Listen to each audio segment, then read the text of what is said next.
আমাদের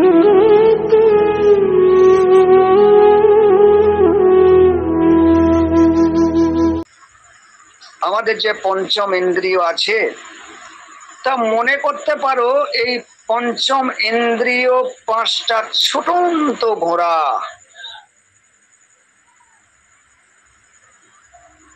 প্রবল বেগে ছোটন্ত ঘোড়া, কারণ মনের গতির সমান কারো গতি হয় না, এত গতি।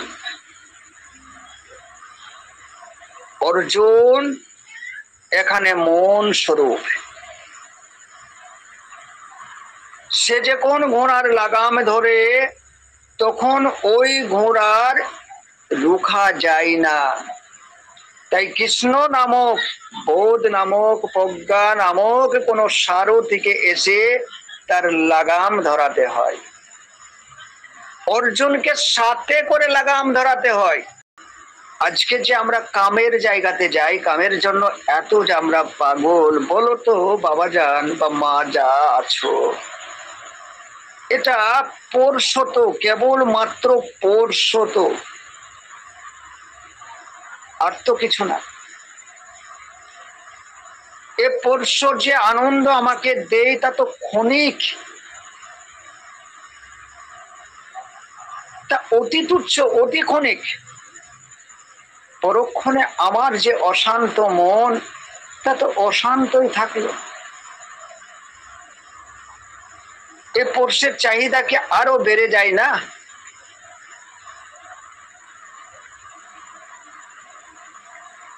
স্পর্শ ইন্দ্রিয়ের মধ্যে দিয়ে আনন্দ দীর্ঘস্থায়ী না। আমাদের যে চোখ, আমাদের যে দৃশ্যমান শক্তি, এই দৃশ্যের মধ্যে দিয়েই মন জগতের প্রতি আকৃষ্ট হয়, আর যার প্রতি আকৃষ্ট হয় তাকে পেতে চাই। আর যা পেতে চাই সেখানে যখন ঝাঁপিয়ে পড়ে তার যেমন দুনিয়ার জন্য ক্ষতি হয়, তার নিজের জন্য ও সেটা ক্ষতি বয়ে আনে। আজ শ্রবণ শক্তি বলো, আজকে বাক্য শক্তি বলো, জিহ্বার স্বাদ শক্তি বলো, ঘ্রাণ শক্তি বলো, স্পর্শ শক্তি বলো, আর চক্ষুষ্মান দৃশ্য শক্তি বলো, এই যে পঞ্চ ইন্দ্রিয়ের মধ্যে দিয়ে যা কিছু আমরা উপলব্ধি করছি, প্রত্যেকটা জায়গায় আমাদেরকে দুনিয়ার প্রতি আকৃষ্ট করাচ্ছে। কে আকৃষ্ট হচ্ছে? মন আকৃষ্ট হচ্ছে। মন এই ইন্দ্রিয়ের মাধ্যমে যা দেখছে তা সে পেতে চাইছে। মূলে সে পেতে চাই শান্তি, কিন্তু ইন্দ্রিয়ের মাধ্যমে যা পেতে চাই তাতে শান্তি নাই। মানে কারো পানির পিপাসা লেগেছে, আর সে যেন বালি দিয়ে তার পানির পিপাসা মেটাতে চাইছে। তো পানির পিপাসা কখনোই বালি দিয়ে মেটানো যায় না, দিনের দিন আরো পিপাসা বাড়ে। সে 1 কোটি টাকার মালিক হয়েছে, এখন তার নেশা 2 কোটি টাকা কিভাবে করা যায়। যে 500 কোটি টাকার মালিক হয়েছে, তার নেশা এখন 1000 কোটি টাকা কি করে করা যায়। যে একটা স্ত্রীর স্বামী হয়েছে, তার এখন ধান্দা আমি 2টো স্ত্রীর কি করে স্বামী হতে পারি। আমি সকলের জন্য বলছি, এটা নারী পুরুষ উভয়ের ক্ষেত্রে সকলের জন্যই বলছি।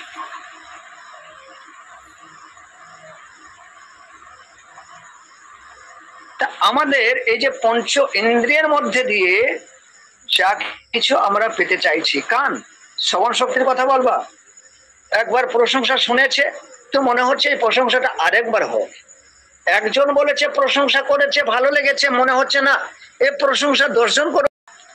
আজ স্বাদের কথা বলবা, যত স্বাদ তত দেহের ক্ষতি, যত স্বাদ ততই রোগ, ততই তুমি অসুস্থ হয়ে উঠবে।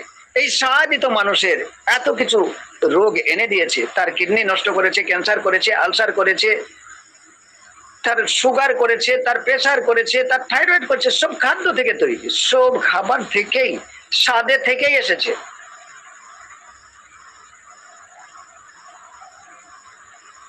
প্রত্যেকটা পোষ্য যে ইন্দ্রিয়, আমাদের যে পঞ্চম ইন্দ্রিয় আছে, তাই বলা হলো তোমাকে দেহাতীত হতে হবে, তোমাকে ইন্দ্রাতীত হতে হবে।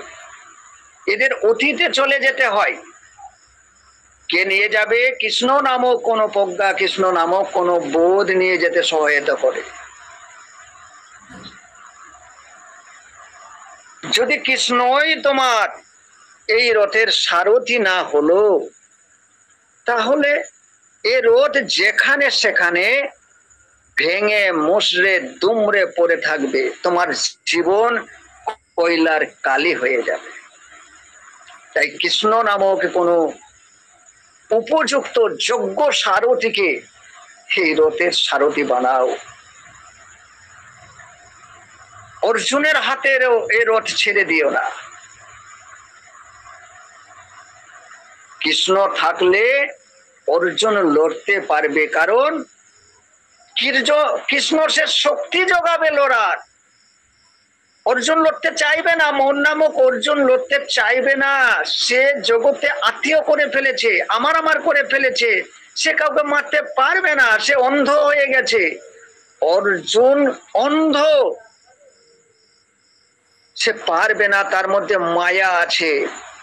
তাই কৃষ্ণ নামক কোন সারথির প্রয়োজন, যে তার মায়ার পর্দাটা সরিয়ে দিয়ে তাকে দেখিয়ে দিতে পারে যে তুমি যাদেরকে মারতে চাইছো না তারা অলরেডি মরেই আছে। কে বেঁচে আছে দেখো তো, বেঁচে কে আছে?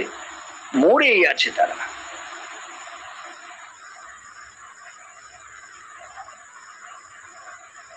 মন যা চাইবে তা তোমরা দিয়ে দেবে? মন যা চাইবে তা তো বাচ্চা বেলা থেকে দিয়েছো, এতদিন পর্যন্ত দিয়েই এসেছো। শান্তি কি জীবনে প্রতিষ্ঠিত হয়েছে? অনন্ত শান্তি, যে শান্তির আর শেষ হয় না, যে শান্তির সময়গুলা 2 ঘন্টাও আমাদের কাছে 2 মিনিটের মতো চলে যেতে চাই।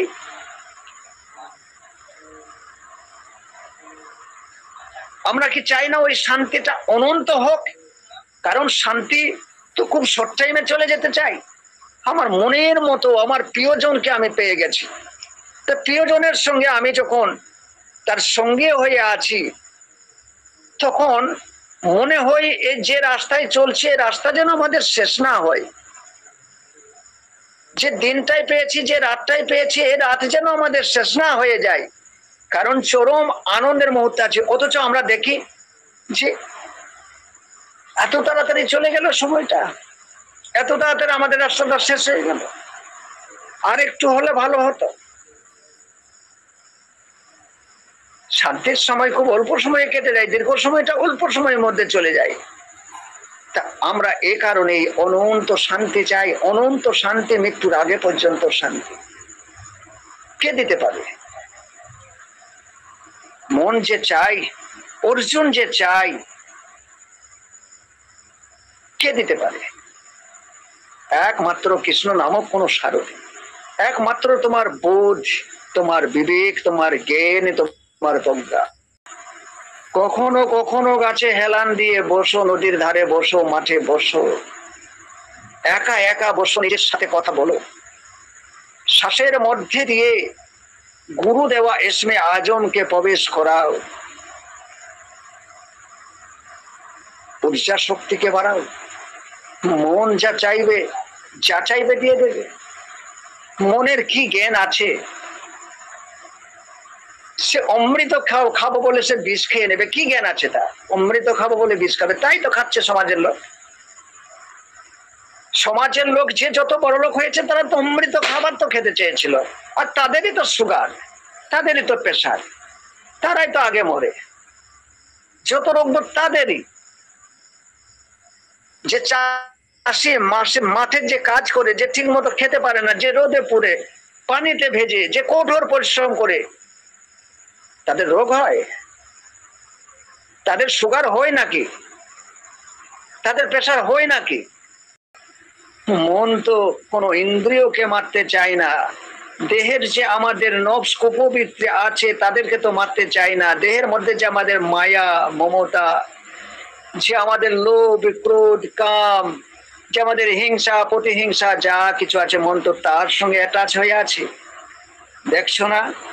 তুমি কাউকে চাইছো, তাকে তুমি পেলে না, তার প্রতি তোমার ঈর্ষা হচ্ছে, হিংসা হচ্ছে, তার প্রতি তোমার রাগ হচ্ছে। আবার তুমি যাকে চেয়েছিলে তাকে যখন পাওনি, ওকে যখন অন্য কেউ নিয়েছে তার প্রতিও তোমার ঈর্ষা, তোমার রাগ। চাইয়েছিল কে? তোমার কাম প্রবৃত্তি চেয়েছিল, তুমি পাওনি, তোমার ঈর্ষা, তোমার হিংসা, তোমার রাগ, তোমার লোভ, চাই লোকে, তোমার লোভ। এগুলা ছাড়া মন থাকতে চায় নাকি? মনকে এগুলা ছাড়া থাকে? এগুলার সঙ্গে মন অ্যাটাচ হয়ে গেছে, সম্পৃক্ত হয়ে গেছে। এগুলাকে মন তার আমার করে নিয়েছে, তার প্রিয়জন করে নিয়েছে। যে ইন্দ্রিয় শক্তির মধ্যে দিয়ে, ইন্দ্রিয়র মধ্যে দিয়েই তো আমার শান্তি, আবার কিসে শান্তি? অর্জুন মনে করেছিল আমার বংশ, ব্রাদার, আত্মীয় স্বজন, হ্যাঁ, তাদেরকে নিয়েই তো আমার শান্তি, তারাই যদি জগতে না থাকে আমার কিসের শান্তি? একটু একটু করে কৃষ্ণকে বোঝাতে হয়েছিল যে সত্যি শান্তি যদি তুমি মনে করো এই আত্মীয় স্বজন নিয়েই তোমার শান্তি, তাহলে তোমাদের যে দ্রৌপদী, তোমাদের যে স্ত্রী, যার চুলের ঝুটন ধরে, চুল ধরে যাকে উলঙ্গ করার চেষ্টা করা হয়েছে, যাকে বেজ্জতি করা হয়েছে, সে তো তোমার ভাই ছিল, সে তো তোমার দাদাই ছিল দুর্যোধন। তার প্রতি ক্ষুব্ধ হলে কেন তুমি?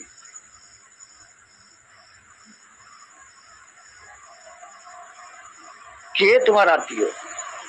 এই দুর্যোধনের শাসন যদি এখানে এই কুরুক্ষেত্রে চলতে থাকে, কখনো শান্তি থাকবে? দুর্যোধনকে দুর্যোধন আমাদের অহংকার, আমাদের অহং প্রবৃত্তি, মন তার সঙ্গে অ্যাটাচ হতে চাই। কেউ অপমান করে দিয়েছে, মন কষ্ট পাচ্ছে, যেন দুর্যোধনের রূপ নিয়ে সে যেন অহংকার দেখিয়ে তার প্রতিশোধ নিতে চাইছে। কোথায় কুরুক্ষেত্র ঘটছে? কুরুক্ষেত্র তো আমাদের মধ্যে, প্রত্যেক জনের মধ্যে ঘটছে। তাই গুরুর বীজ মন্ত্রের মধ্যে দিয়ে এত কিছু নিহিত আছে যাকে তোমরা খুব একটা গুরুত্ব দাও না। আর যে গুরুত্ব না দেয় তাকে ভিখারি হতে হয়, তাকে অভাবী হতে হয়, আর হাত পেতে শুধু তাকে চাইতেই হয়, চাইতেই হয়। তার অভাব মৃত্যুর আগে পর্যন্ত মেটে না, আর যার অভাব মৃত্যুর আগে পর্যন্ত মিটল না, সে কেমন করে সামাদ আল্লাহ রূপান্তরিত হতে পারে? কেমন করে সে আল্লাহর নৈকট্য পেতে পারে? কেমন করে আল্লাহর বন্ধু হতে পারে, আল্লাহর সঙ্গে লীন হতে পারে? কেমন করে জ্ঞানাতীত জ্ঞানের খবর সে পেতে পারে? কেমন করে শূন্যের, মহাশূন্যের মধ্যে তাকে বিলিয়ে দিয়ে তার রাজ করতে পারবে? যে সামান্য ইন্দ্রাতীত হতে পারে না, তুচ্ছ ইন্দ্রিয় শক্তির মধ্যেই, যে স্বাদের মধ্যেই যে নিজেকে বিলিয়ে দিয়েছে, বিকিয়ে দিয়েছে, সে কি করে অত বড় ক্ষমতা, অত বড় শান্তি, অত বড় অমৃত সুধা স্পর্শ করতে পারে?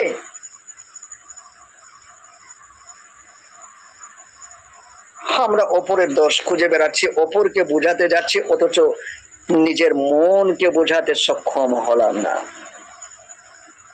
পাগল মন, মন রে মন, কেন এত কথা বলে? সেই মনের সঙ্গে আমরা বসতে পারলাম না।